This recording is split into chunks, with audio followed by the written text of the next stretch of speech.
eno statement gye wakoze eyanzija ko virginity nga temumwogerako oyagala mutugamba Kyagulanyi yanzija ko virginity nga temumwogerako mwogeraku mmwe byomumanyi kubanga era we mwakoma okutegeera gwe bagambya negaana twabeeranga wali eri ekamwokya nga ku Mariandi naye owa Antoine tebajjanga baba bayaye bakyagulanyi biki ajira osobola okuddamu statement eyo kati byeyogera ndowooza njogera byakuddisa mwanyi mugenda kuvayo mu nvume ye njagala lumbuye ovayo yogera omutuufu eyanzija ku virginity tokwata butambi buno bukookere bwe mwateekawo gwe yogera ebituufu nti Kyagulanyi ye yajjako namyalo virginity Mama totemi westokidde wangambye nveyo njogere nti president yakujjako embuzi yo kati ekisookera ddala njagala nziremu akatambi kana abantu bakawulire wantumye omulimu gwenjagala nkukolere mujjuvu go waguntumye nze sinakutumako nze nagge kwogera amannya go matuufu nakwesonya national platform ninoovaayo noŋŋamba nzije njogere ku baakujjako embuzi. First and foremost, kansoke kule clarification. One, waliwo abakazi bangi nnyo bajja okuvaayo mu nkola eno gye yavuddeyo nti gundi yankozesa tukimanyi bulungi nnyo. Naye engeri gye wantumye okukola due diligence ku information ekwatako njala gikubulira ensi egitegere bulungi nnyo era ensi eggwennyalwe. Ekisookera ddala mu bigambo byo byennyini mwe ŋŋenda okukwata mpola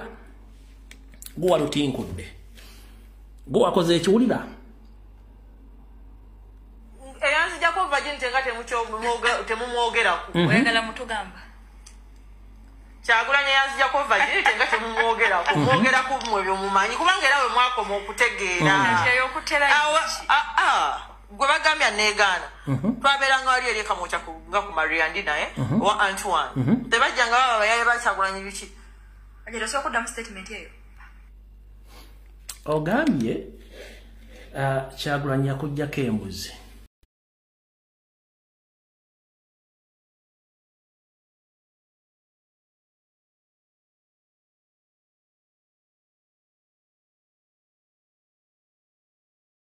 embuzi oba nakwata akatambi oba naliwo ng'okuba emiranga kwegamba kino kiraga your level of understanding nti mu nnyabo endowooza yate yambaata zaaniti zino zikabuzi bw'oga omuntu aveeyo akiralifayinge ku mbuzi yo gye baatwala nga simanyi ani yagitwala kubanga I'm not sure kuba tuli mu cyber war fair kati kyangu nnyo okujogamba omukazi yenna asobola okuvaayo adisipati kyolaga ti ze Kyagulanyi yali boyfriend wange Kyagulanyi yankwanako Kyagulanyi yakola kino kubanga nobody can buy your idea at this particular moment. At this particular moment tekyali muntu asobola kugula kintu kyonna mukazi yenna publicly kyanaavaayo okwogera ku Kyagulanyi no ng'ompulya bulungi nnyo teri mukazi asobola kujja naga Kyagulanyi yanjagalako simanyi twali mu ssomero oba twali mu public bwoti biki that is total nonsense kuba kati kiri mu public domain buli muntu asobola okujja n'asala omugango gwayagala ku Kyagulanyi you copy that so kati bw'ogamba Kyagulanyi yakujjako embuzi ekyo kijje mu bwongo bw'otoddamu nakiwandiika nako ngenda kukubuulira bulungi wantumye nkola due diligence wendagaawo bulungi ndoza kitegedde mukulu nnyabo ekizibu ekiriwo abantu bonna abaali bategera mu NRM baavaawo nga tebakyasobola kuwolereza gavumenti yammwe ne basalawo baleete bannakijangajja be basobola okwogera kubanga tebaswala weewalanga nnyo omuntu ataswala bamuzibu nnyo kati mukazi gwe wangambye noonye yakujjako embuzi naye ng'olinganga nti naliwo mu kitanda awo oba olunaku naliwaawo statement gy'okola nti nze nzija ekiralifayinge ku mbuzi yo bitanga gye baatwala nga ne gwoyogerako nti yagitwala tali capable kuba nti alina kyakimanyiiko nga gw'okyogedde kitegeeza nti ekyo mu normal circumstances tukiyita blackmail propaganda